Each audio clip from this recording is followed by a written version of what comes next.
네, 안녕하세요. 이승민입니다. 일주일에 한 번씩 이런 이제 동영상을 올릴 때 소재를 보통 이제 환자분과 대화를 나누면서 환자분들이 힘들어하는 여러 가지 소재를 그때그때 가져와서 이제 사용을 하게 되는데요. 뭐 아무래도 요즘 이제 코로나 세상이고 이제 밖에서 이렇게 뭘 먹는 게 상당히 좀 걱정되는 시대이다 보니까 집에서 이렇게 식사나 하시면서 이렇게 음주를 같이 하는 분들이 상당히 많습니다. 그래서 뭐 소위 이제 홈술이 되게 많아진 세상인데요. 그래서 오늘은 제가 그 알코올에 대해서 잠시 얘기를 좀 드릴까 합니다. 뭐 고리타분하게 이렇게 술을 먹으면 안 됩니다. 술 먹지 마세요. 뭐 이런 얘기를 하려고 하는 것은 아니고요. 왜냐하면 요즘 다 뭐 스트레스도 많고 뭐 답답한 세상이기 때문에 뭐 적당한 알코올 섭취가 또 스트레스 해소에 도움이 될 수도 있으니까. 그래서 뭐 내과나 이런 데서는 뭐 절대 담배 피지 말고 술 먹지 말고 뭐 이런 얘기를 많이 하시지만은 사실 정신건강적인 측면에서 볼 때 뭐 무조건 술을 드시지 마세요 이렇게 얘기하는 것도 조금은 좀 난감한 부분이 있는 것 같아요. 그래서 어차피 우리는 뭐 스트레스를 잘 해소하고 이제 우울하지 않게 도와주는 그런 학문인 거기 때문에 여러분들이 스트레스를 해소하는 데 있어서 적당한 음주가 도움이 된다면 뭐 그런 것들을 적당하게 사용하시는 것도 뭐 나쁘지 않다라고 생각합니다. 뭐 저도 당연히 그렇게 가끔씩 즐기고 있는 거고요. 그래서 제가 오늘 여러분들에게 드리려고 하는 얘기는 그 일종의 술 버릇에 대한 그런 얘기인데요. 적지 않은 분들이 이제 병원에 오셔가지고 소위 이제 내가 평소에는 괜찮은데 술이 취하면 거의 뭐 이제 사람이 바뀐다. 뭐 난폭해지고 뭐 때리고 부수고 욕하고 평소하고 이렇게 다른 행동을 한다. 뭐 속된 말로 얘기하면 거의 뭐 개가 된다 이런 얘기죠. 그래서 말 그대로 이제 술 마시고 독이 되는 뭐 이제 이런 어떤 부분들에 대해서 제가 오늘 좀 얘기를 해볼까 합니다. 그래서 많은 분들이 병원에 오셔서 내가 술을 먹으면은 너무 난폭해지고 욱하는 행동을 많이 하는데 이런 술버릇을 좀 없애는 걸 도와주세요. 뭐 이런 얘기를 많이 하십니다. 예. 근데 사실 그런 치료는 불가능하죠. 그러니까 뭐 내가 술을 먹었어도 유순하고 사고 안 치는 사람이 되게 해달라는 건데 우리가 술을 먹으면 우리 행동이 제어가 안 되는 건 여러분들도 겪어봐서 잘 아시는 거기 때문에 내가 술을 먹었는데 되게 얌전한 사람이 될 수 있게 만들어 달라. 뭐 이거는 사실 불가능에 가까운 미션이죠. 그래서 그런 분들은 술 자체를 줄이는 것밖에는 방법이 없는 거고요. 그래서 취하지 않을 만큼, 필름이 끊기지 않을 만큼만 술을 드시도록 하는 방법밖에는 없으니까 내가 똑같이 술을 많이 마시고 취했을 때 행동이 덜 난폭해지게 하는 그런 치료는 사실 없다고 봐야 되겠습니다. 그래서 원인이 되는 술을 교정하는 게 제일 중요한 거니까 그런 경우에는 아무래도 음주를 좀 제한할 수 있도록 하는 것이 중요할 것 같고요. 그리고 어떤 분들은 이제 내가 왜 이렇게 술을 마시고 난폭해지고 험해지는지를 묻는 분들도 많이 계십니다. 여러분들 주변에도 그런 분들이 많이 계시죠? 평소에는 되게 점잖고 얌전한 사람인데 뭐 소위 술만 먹으면 난리가 나는 이제 그런 사람들을 우리가 흔히 볼 수 있습니다. 그래서 뭐 다 그러진 않겠지만 우리가 보통 술버릇으로 나오는 행동들은 어떻게 보면 그 사람의 어떤 감정을 대변하고 있다는 그런 얘기를 많이 하거든요. 그래서 이거는 어떻게 보면 꿈꾸는 거랑 비슷한 건데 여러분들도 뭐 악몽을 많이 꾸거나 무서운 꿈을 많이 꾸는 분들이 계시겠죠. 근데 사실 이 악몽이라고 하는 것이 평상시에 어떤 감정 상태를 대변하는 부분들이 많거든요.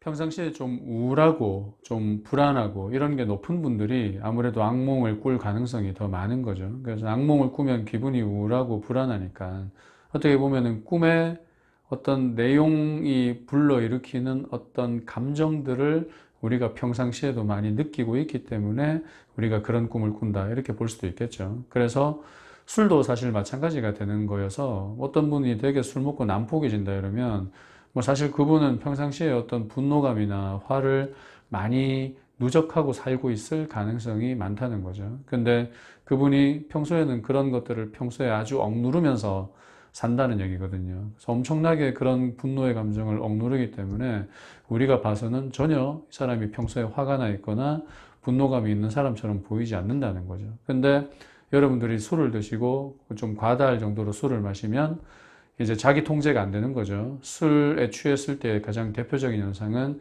자기 통제력이 떨어지는 거기 때문에 이 사람은 자기 통제가 저하되었을 때 이 평소에 참았던 어떤 분노감이나 화가 아주 폭발하게 되는 것이죠. 그래서 그런 난폭한 행동을 보일 가능성이 많습니다. 그래서 왜 나는 술만 먹으면 이렇게 욱하고 난폭한 행동을 하나요? 뭐 이런 어떤 얘기를 들을 때 우리가 추측할 수 있는 것은 이 사람의 평상시에 어떤 분노감이나 우울감이나 어떤 부정적인 감정이 제대로 잘 환기되지 않고 많이 누적되어서 이제 그런 현상을 초래한다고 볼 수 있는 거기 때문에 그런 현상이 있는 분들에게는 내가 평상시에 스트레스를 잘 풀고 잘 조절하면서 지내고 있나, 나도 느끼지 못하는 어떤 심리적인 분노감이나 화가 좀 내 마음속에 자리 잡고 있는 게 아닌가, 뭐 그런 생각을 해볼 수도 있습니다.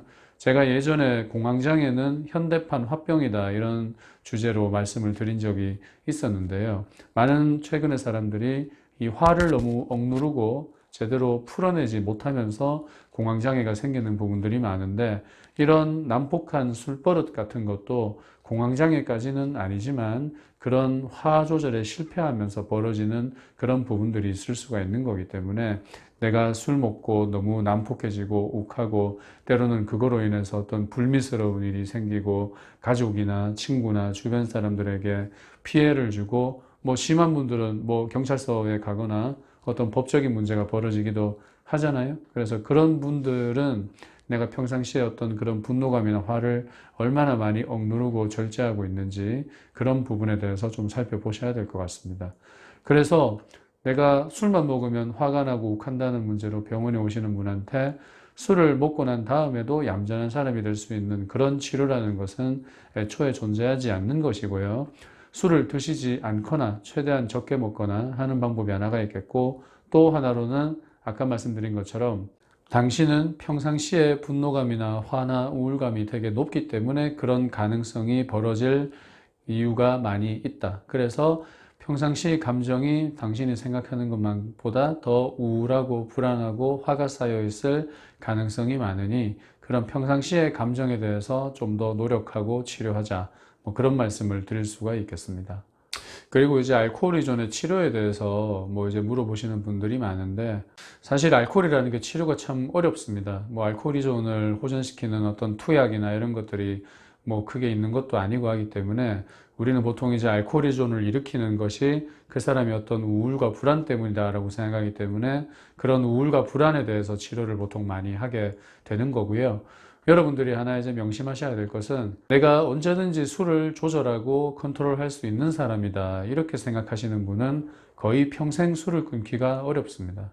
뭐 내가 언제든지, 내가 지금은 이렇지만 마음만 먹으면은 언제든지 술을 조절할 수 있는 사람이야 이렇게 생각하는 사람치고 술을 끊는 분은 제가 잘 못 봤고요. 여러분들이 술을 너무 많이 먹는다 이렇게 생각할 때 한 가지 유의하셔야 될 것은 나는 절대 술을 이길 수가 없다는 것을 여러분들이 인지하셔야 된다는 겁니다. 여러분들하고 술하고 싸우면은 항상 여러분은 술한테 집니다. 그러니까 내가 술을 끊기라는 것은 그만큼 힘든 일이죠.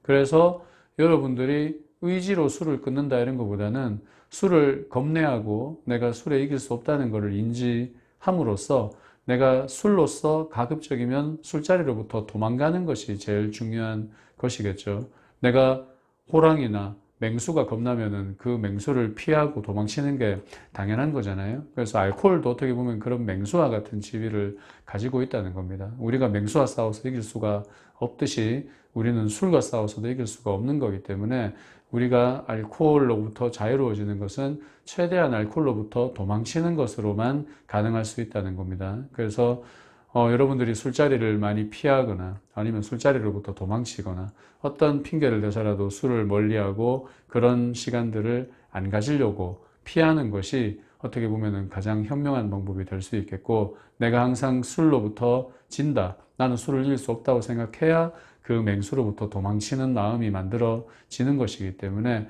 항상 내가 언제든 마음만 먹으면 컨트롤이 가능하다 이렇게 생각하시는 것보다는 나는 술로부터 이길 수 없기 때문에 항상 술로부터 멀리 떨어져야 되고 도망을 쳐야 된다. 뭐 이런 생각을 알코올依존 환자분들이 생각을 좀 해보시도록 하는 게 좋을 것 같습니다.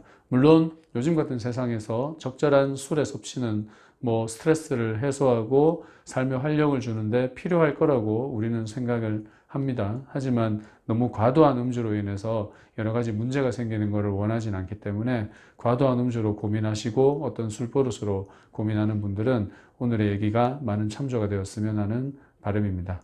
감사합니다.